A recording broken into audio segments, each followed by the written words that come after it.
తెలంగాణ రాష్ట్రం వస్తే బీసీల రిజర్వేషన్ పోయింది చూడ్రి. తెలంగాణ రాష్ట్రం వస్తే బీసీలకు రావాల్సినటువంటి సర్పంచులు తగ్గిపోయారు.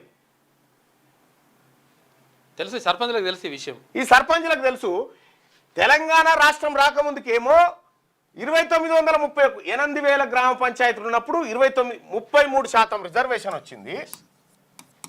తెలంగాణ రాష్ట్రం వచ్చిన తర్వాత 22%, 22.78% రిజర్వేషన్, 23 కూడా కాదన్నట్టు కనీసం వచ్చింది. తెలంగాణ రాష్ట్రం వస్తే ఏమైంది? బీసీలకు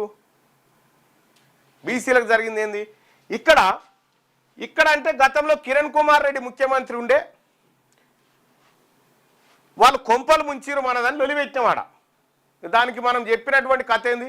ఆంధ్రోళ్ళు దోసుకపోయారు. తెలంగాణ ఉద్యమంలో మనకేం చెప్పిరు వీళ్ళు నాయకులంతా? ఏం చెప్పిరు వీళ్ళంతా? ఆంధ్రోళ్ళు దోసుకపోయారు. ఇదే కదా నినాదం. దయచేసి లైవ్లో ఉన్న మిత్రులారా, చాట్లో ఉన్నటువంటి వాళ్ళు ఒకటి చెప్పండి.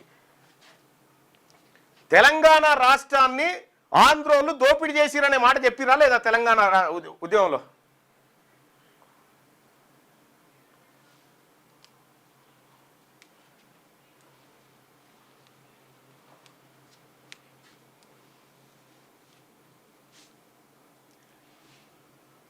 నెక్స్ట్ బీసీసీ అని చెప్తాం. కానీ తెలంగాణ ఉద్యమంలో మనకేం చెప్పిరు వీళ్ళంటే ఆంధ్రోళ్ళు దోపిడీ చేసిరని చెప్పిరు. మరి ఆంధ్రోడు దోపిడీ చేస్తే గుంటూరులో బతుకుతున్నటువంటి పేద ఆయన వచ్చి ఇంకా మేస్త్రి పని ఎందుకు చేస్తుంటాడు? ఈడ చేయొద్దు కదా, దోపిడీ చేసినోడు బాగా బతకాలి కదా. ఇది తప్పు.